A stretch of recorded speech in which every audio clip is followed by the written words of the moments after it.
we're hosting this program in conjunction with Oxfam America and ActionAid today, the US Bangladesh Advisory Council. And I'm going to say just a few things about the council itself. We were founded in 2002 to work on US-Bangladesh relations. And more lately, we've been looking at US-Bangladesh relations from a policy perspective, looking at development issues in Bangladesh, trade, foreign aid, more recently climate change issues. We've been active on democracy and rule of law issues as well. And what we try to do is provide a forum for dialogue between policymakers in the US and in Bangladesh, and also an exchange between civil society members in the US and Bangladesh. We've hosted several of these events on a variety of different issues, and we try to sort of encourage people to have as much interaction with US policymakers and civil society who are visiting from Bangladesh for short periods of time as well. So we're actually very happy to have General Muniruzzaman, who's the head of a think tank in Bangladesh. A big thanks to our panelists for being here on a rainy day, Ambassador Kabir, Friedman, Saleemul, and others. And this program is focusing on a very timely subject because recently, as you may know, there's been a bill introduced to address climate change impacts in the US, but we feel at US Bangladesh Advisory Council that that climate change policy needs to look at the needs in the poorest countries. And it's an issue that we've really worked hard to raise awareness about, but it's something that I think policymakers need constant reminders about, sort of what are the needs in the most vulnerable countries, of which Bangladesh is one. And our partners, Oxfam and ActionAid and others, have been working tirelessly on these issues. And we hope to increase awareness on this issue and encourage you to do more to educate others too about sort of the needs in Bangladesh and other vulnerable countries. I'm going to actually just have our co-hosts say a few things about what they're working on. Oxfam and ActionAid, we have Ilana Solomon from ActionAid and David Wastow from Oxfam. So I'll have Ilana go first.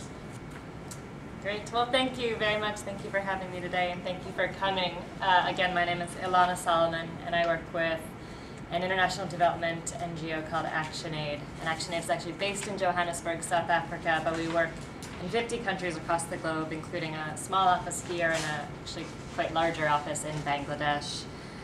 So ActionAid in Bangladesh is working specifically on climate adaptation, and part of the work that I track most on their adaptation work is specifically around food security. So what we found, ActionAid actually recently put out a report looking at how farmers are already beginning to adapt to the impacts of climate change. And we found that although our partners may not use the language of climate change, that communities can clearly testify to the facts that over the years they've seen, for example, as we all know, much more increased droughts and floods. Also the salinity of land, which has increased, reducing soil fertility, and all of that corresponds to a severe decrease in food production and an increase in food insecurity.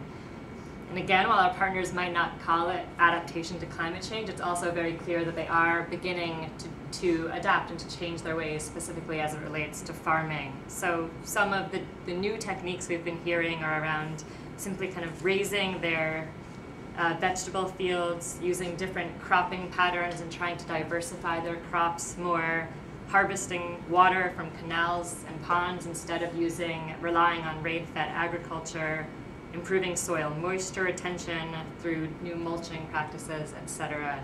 So it's really clear that communities are beginning to adapt, but it's also clear that there's a massive need to scale up, and there's a massive need for a new infusion of funding. And of course, the United States is the single largest historic polluter and should bear the responsibility, one of the greatest responsibilities, of providing financing for countries like Bangladesh to help their communities adapt to the impacts. Right now, the United States has actually not given a single penny to any multilateral adaptation fund that exists. So organizations like ActionAid and Oxfam and our partners are doing advocacy both to the US administration and to Congress for increases of funding, both through our appropriations process and through the US climate legislation, which I'm sure we'll talk more about. But just to say that there is a big hill to climb in terms of building the political support to fund the adaptation needs. And I hope that I won't go into right now, the discussion of how to build that political support, but I hope it is something that we come to throughout the discussion later in this conversation. Thank you. It's great to be here and to be able to partner with USBAC on this event. And USBAC has entered the realm of climate change advocacy relatively recently, but has already, I think, made a mark, including doing some important work with policymakers on Capitol Hill and elsewhere. So it's great to be able to be part of this event. Oxfam America is part of an international confederation, Oxfam International, and works around the world in many countries, including Bangladesh. And Bangladesh has been working for a number of years on disaster risk reduction, particularly around severe weather events, and ensuring that local communities are able to develop the capacities that they need and the preparedness they need to deal with severe weather events and other disasters. And in addition to that, or as an outgrowth of that, Oxfam in Bangladesh has now been working to ensure that, working really in collaboration with the government and other partners to make sure that there's a very strong national trust fund, which is in process now, to be able to fund adaptation around the country. And I know that that has been, from Oxfam's perspective, has been an extremely important piece of work and very welcome. I would just end by noting, and Alana said this already, that we're in the midst of some key policy processes, both in the United States and in the congressional context, and also in the UN climate negotiations. And we have a new administration here in Washington, and I think that provides an enormous amount of opportunity. It's a new day in many ways. But it's an opportunity that has to be seized. It's not going to be a matter of things falling in anyone's laps. And I think now is the moment to really be sure that we join our voices together to address these issues. Thank you, and thanks to both of you for your sort of remarks. And before I introduce the speakers, I'm just going to go around quickly and have everyone introduce themselves. Just please state your name and organization. I'm Vicky Return, hello Oxfam. I'm Humayun Kabir. I'm with the US Bangladesh Advisory Council.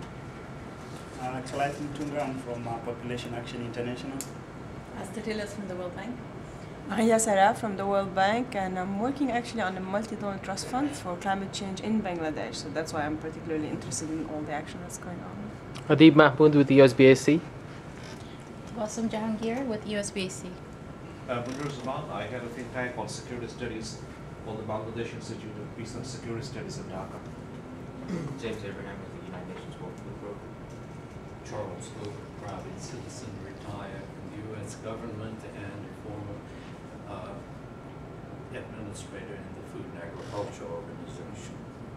Great interest in the work that's being done by the U.S. Bangladesh Advisory Council, with which I have become only recently acquainted, but muchly pleased at what it's attempting to do. Jeff Locke, Population Action International. Muniruzzaman with the Bangladesh Embassy. Sharmeen Sayed, USBAC. Humayun Kabir, a firm in Washington, D.C., originally from Bangladesh. Shamim Hassan, I am Minister Political at Bangladesh Embassy in D.C. Claude Fontaine, USBAC, and Fontaine International. I'm Saleemul from the International Institute for Environment and Development based in London. I'm Lisa Friedman with ClimateWire. Humayun Kabir, Bangladesh Embassy. Thank you all.